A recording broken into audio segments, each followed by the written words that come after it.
নমস্কার, আমি doctor Soumya Das, consultant pulmonologist, Salt Lake asthma and allergy clinic. আমি সল্টলেক মণিপাল হসপিটাল এবং মেডিকেল হসপিটালের সঙ্গেও যুক্ত অ্যাজ এ ভিজিটিং পালমোলজিস্ট। আজ বিশ্ব অ্যাজমা দিবস অর্থাৎ ওয়ার্ল্ড অ্যাজমা ডে। প্রতি বছর মে মাসের প্রথম মঙ্গলবার দিন থেকে আমরা ওয়ার্ল্ড অ্যাজমা ডে হিসেবে পালন করে থাকি। আমরা জানি সারা বিশ্বের প্রায় 30 কোটি লোক এই রোগে ভুগছে। আমাদের ভারতবর্ষেই প্রায় 4 কোটি লোক এই রোগে ভুগছে।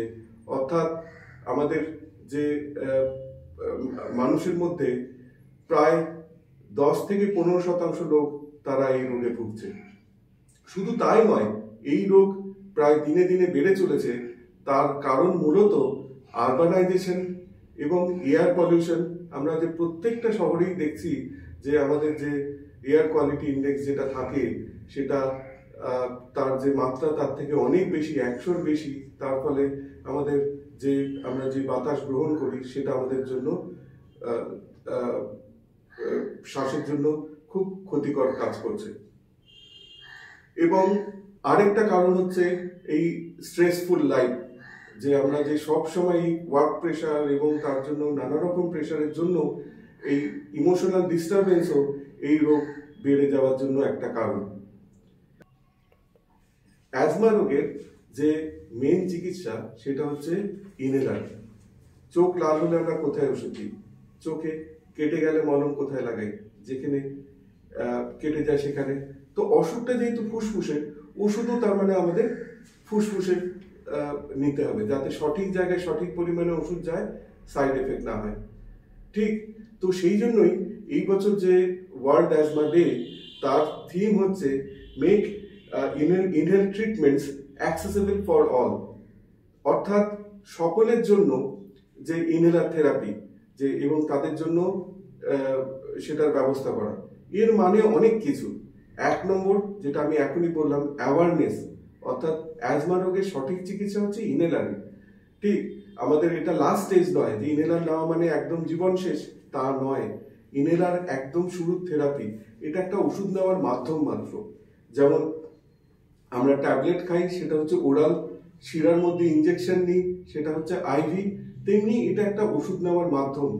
এই হয়তো কিছুদিনের মধ্যে দেখেছেন আপনারাও যে আমাদের যে ইনসুলিন, যেটা আমরা আপাতত ইনজেকশনের মাধ্যমে নিই, সেটাও কিন্তু হয়তো আমাদের ইনহেল ফর্মে চলে আসছে। অর্থাৎ এই ভুল ধারণা যে ইনহেলার মানে একদম শেষ থেরাপি, তা নয়। ইনহেলারই প্রথম চিকিৎসা, 1 নম্বর। 2 নম্বর, যে সঠিক উপায়ে ইনহেলার নেওয়া। যে এই যে আমরা ইনহেল ওষুধ নিই, তার মাত্র 10 থেকে 15%, 20% ওষুধ আমাদের ফুসফুসের মধ্যে পৌঁছয়। তার কারণ আমরা যে ইনহেল নিই সেটাকে আমাদের এরকম ইংরেজির এস অক্ষরের মতো পথ দিয়ে তাদের ফুসফুসে পৌঁছতে হয়। তো সেই জন্যই আমাদের সঠিক উপায়ে ইনহেলার থেরাপি নেওয়াটা প্রচন্ড জরুরি। এই জন্যই অনেক পেশেন্ট বলে আমার ইনহেলারে কাজ করে না। সঠিক উপায়ে ওষুধ নেওয়া। 3 নম্বর বড় যেটা আরেকটা জিনিস, সঠিক ইনহেলার থেরাপি বেছে নেওয়া। সেটা এই যে সামনে দেখতে পাচ্ছেন এত রকম ইনহেলার আছে, প্রত্যেকটা নেওয়ার সঠিক পদ্ধতি আপনাদের জানতে হবে। এবং সেই ইনহেলার নেওয়ার যে কিভাবে আমরা নির্বাচন করব, সেটা আমরা অনেক সময় ডাক্তারেরা ইন্সপিরেটরি ফ্লো চেক করে সেটা দিয়ে আমরা নির্বাচন করি। আর আরেকটা জিনিস যেটা দরকার, যে এবং এই ওষুধ নির্বাচন শুধু এই ইনহেলার সঠিক উপায় না, সেই ওষুধটি সেখানে বাজারে মজুদ আছে কিনা, তার দাম কত, পেশেন্ট সেটি নিতে পারবে কিনা, অর্থাৎ নেওয়ার পদ্ধতি তার সেই ইন্সপিরেটরি ফ্লো দিয়ে আমরা মাপি, সেটা দিয়েই নির্বাচন। এখানেই শুধু যদি বলেন ডাক্তারের রোল, কিন্তু যে বাকি পার্টগুলোই কিন্তু আপনাদেরই এগিয়ে আসতে হবে, অর্থাৎ অ্যাওয়ারনেসের যে পার্টটা। আর আরেকটা যেটা হচ্ছে যে যেটা হয়তো আমার হাতে নেই, যে ইনহেলার থেরাপির দাম কমানো। সেটা হয়তো আমাদের যে নিয়ামক যে সরকারি সংস্থাগুলো রয়েছে, তাদের সঙ্গে আমাদের যারা এই ম্যানুফ্যাকচারার ওষুধগুলোর, তাদের সঙ্গে বসে সেই পার্টটা দেখতে হবে, যদি সকলের জন্য আমরা ইনহেলার থেরাপি করতে চাই।